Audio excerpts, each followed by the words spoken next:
8 miliar uang umat Katolik hilang, dan ini terjadi di Gereja Katolik Santo Fransiskus Aik Nabara. Siapa pelakunya?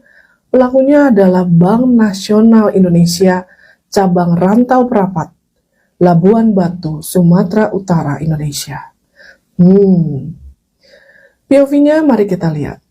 Yang pertama, mengapa kepala cabangnya bisa menyatakan mau mengganti 7 miliar? Seorang kepala cabang Bank Nasional bisa punya uang sebanyak itu? Wow. Yang kedua, ini menjadi ujian bahkan tantangan besar bagi negara untuk mengaudit dengan jelas bank-bank pemerintah, BNI, BRI, Mandiri, dan lainnya. Bahkan juga bank swasta. Tetapi karena ini terjadi di Bank Nasional Indonesia cabang Rantau Prapat, Labuan Batu, Sumatera Utara, Indonesia, maka ini menjadi pertanyaan besar. Disinyalir kepala cabang dengan nyonya melakukan perjalanan suci. Semoga pada saat perjalanan suci itu Bapak mendoakan nasabah-nasabah Bapak. Jangan sampai Bapak menggunakan uang umat Katolik untuk pergi melakukan ziarah suci. Karena ini menjadi pertanyaan besar, suci atau justru sebaliknya. Saya sendiri sebagai umat Katolik sungguh-sungguh kecewa karena melihat Anda bisa dipilih menjadi kepala cabang di sana. Yang ketiga, melalui video TikTok ini, saya mengajak untuk umat Katolik pada khususnya dan pada umumnya umat beriman atau bahkan tidak punya agama untuk berhati-hati menyimpan uang, entah itu di bank maupun di koperasi. Anda harus tahu jelas strukturnya, legalitasnya, laporannya, rapat anggota misalnya koperasi, dan lain-lain. Agar uang Anda yang Anda cari, ya, dengan berheboria, berdoa, sehingga Anda mendapat uang itu, baik-baik aja untuk Anda, masa depan Anda, bahkan masa pensiun, masa tua, anak-anak, dan keluarga Anda. Yang berikutnya, Bapak Kepala Cabang BNI Rantau Prapat, Labuan Batu, Sumatera Utara, Indonesia. Pak, kok bisa terjadi kelalaian yang darurat, ya? Entah itu kesalahan sistem kah atau apapun lah sebutannya. Tapi yang perlu saya tekankan, Pak, umat Katolik di sana pasti tertatih-tatih untuk mendapatkan uang, ya. Bahkan pastor parokinya itu memberi kepercayaan penuh kepada Anda, kepada bank yang Anda pimpin. Tapi ternyata Anda bermain-main dalam kehebohan jagat raya ini. Ya. OJK, Otoritas Jasa Keuangan.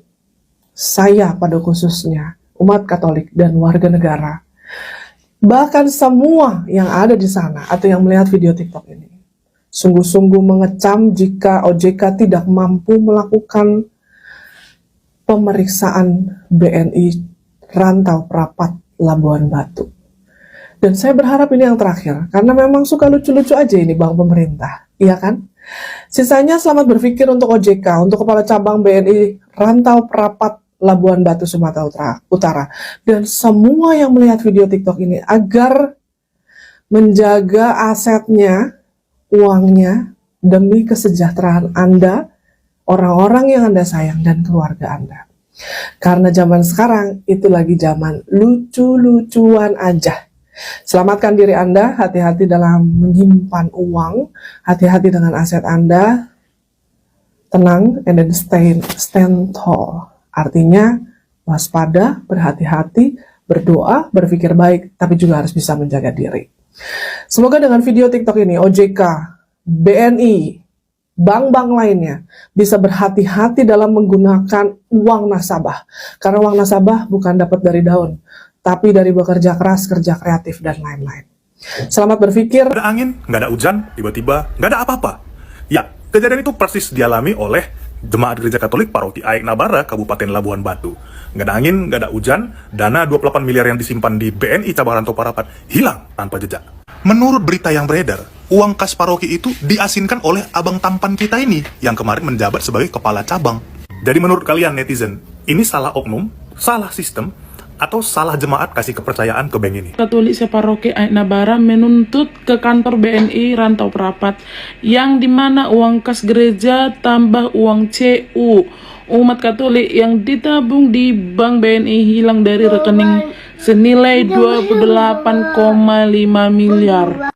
Bayangin, uang puluhan miliar bisa hilang. Itu uang gereja loh.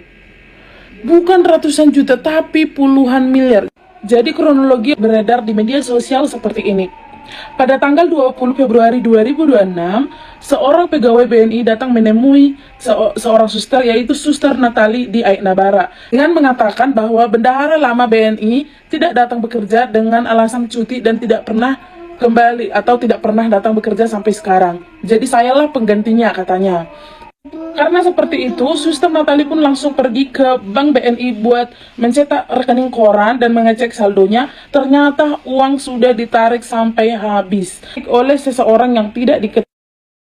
Setelah itu, Suster Natali pun langsung menjumpai pegawai petugas CU dan juga pastor paroki, dan pastor paroki langsung mengadakan rapat dengan pegawai BNI. Karena belum menemukan jalan keluar yang tepat, dan berita ini juga langsung diketahui oleh jemaat, sehingga jemaat gereja Katolik langsung beramai-ramai datang ke kantor BNI untuk meminta kejelasan dari Bank BNI. Dan berita terbarunya, Bank BNI katanya mau berjanji menanggung-jawabi sebanyak 7 miliar, dan juga sampai sekarang ini belum ada kejelasan dari pihak BNI kemana sebenarnya uang umat gereja Katolik itu pergi. Dan pertanyaan-pertanyaan itu masih menggantung sampai sekarang. Itulah kronologi kejadian ini yang beredar di media sosial. Bagaimana menurutmu dengan kejadian ini? Siapa sebenarnya yang harus bertanggung jawab atas kejadian ini? Dan bagaimana seharusnya sikap Bank BNI dalam menyikapi masalah ini? Dan kepada saudara-saudara yang ada di Aik Nabara, tetaplah bersabar, kita sama-sama mendoakan supaya ada titik terang dari kejadian ini. Ya, shalom teman-teman semua. Terima kasih sudah menonton video ini, dan kiranya video ini bisa menjadi pelajaran bagi kita semua, serta mencerdaskan dan menyadarkan kita akan suatu kebenaran itu sendiri.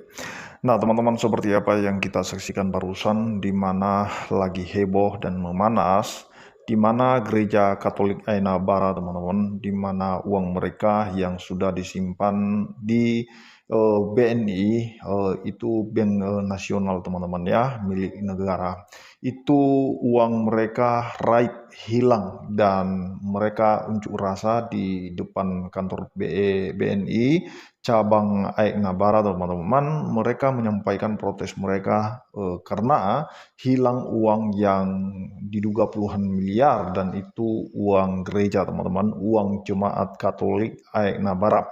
Nah, teman-teman, terkait kasus ini ada banyak orang yang menanggapi dan merespon tentang hilangnya uang tersebut, dan mereka menduga dengan sangat kuat bahwa pelakunya bukanlah dari eksternal BNI, melainkan itu dari internal mereka, teman-teman. Dan kita sudah melihat tadi ada beberapa netizen yang menampilkan foto kepala cabang BNI Aik Nabara.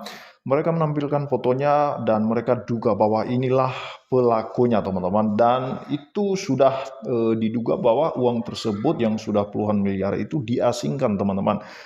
Itu ketahuan ketika itu di print mungkin buku tabungan BNI tersebut, teman-teman. Dan mereka lihat bahwa uang tersebut sudah ditarik.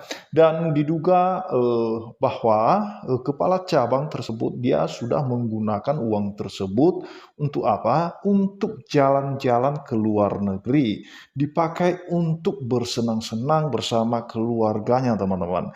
Ikut menikmati uang orang, uang gereja, teman-teman, yang dimana mereka menganggap bahwa Kristen itu dalam pandangan mereka itu kafir, tetapi uangnya tidak haram, teman-teman ya, tapi bisa dinikmati untuk digunakan umroh ke tanah suci, teman-teman. Dan mereka merasa, teman-teman, bahwa itu bukan dosa. Nah, ini celakanya, teman-teman, kalau orang sudah melakukan kejahatan dan membungkusnya dengan kegiatan-kegiatan keagamaan seperti yang dilakukan kepala cabang BNI Aik Nabara ini, teman-teman, ya otomatis dia tidak merasa berdosa. Seharusnya kalau dia merasa berdosa untuk memakai uang tersebut, harusnya dia kembalikan uang tersebut, teman-teman. Dan sebenarnya dia tidak menggunakan untuk menikmati uang tersebut bersama dengan keluarganya. Harusnya dia sadar. Tetapi karena memang sebenarnya mereka mau menikmati itu, mau menikmati uang yang haram itu, teman-teman, maka mereka mikirnya ya cukup minta ampun nanti, cukup bertobat kalau udah habis uangnya. Nah, jadi itu teman-teman yang benar-benar membuat kita gimana ya, membuat kita kesal sebenarnya kalau ada orang tersebut melakukan kejahatan atau apapun jenis kejahatan itu dengan membungkusnya dengan bungkusan agama. Nah, kita tahu bahwa dalam agama manapun itu tidak mengajarkan hal itu untuk merampok uang orang, merampas hak orang. Sebenarnya tidak, tetapi oknum-oknum ini yang melakukan kejahatan ini dia membungkus itu dengan tampilan-tampilan atribut keagamaan, teman-teman. Bahkan kita lihat fotonya tadi dengan pedenya dia berfoto pergi umroh, tahu-taunya itu uang orang Kristen, teman-teman, uang gereja. Nah, teman-teman, kiranya gereja Katolik itu benar-benar mendapatkan keadilan dan uang mereka itu bisa dikembalikan secepatnya, teman-teman. Karena kalau tidak, ini sangat disayangkan sekali, uang yang puluhan miliar raib begitu saja. Dan kalau ini tidak diselesaikan dan Katolik Aik Nabara tidak mendapatkan keadilan, percayalah bahwa ada korban kedua, ketiga, dan seterusnya. Percaya bahwa akan mereka jadikan itu sebagai hal yang lumrah apabila ini tidak diselesaikan dan tidak diproses secara hukum. Nah, jadi harapan kita bahwa ini harus benar diproses secara hukum, dan kalau boleh kepala cabangnya itu harus dicopot atau dipecat saja karena memang tidak becus untuk bekerja di bank tersebut. Nah, itu saja yang perlu saya sampaikan kepada kita semua. Kiranya Tuhan Yesus memberkati kita semua. Shalom.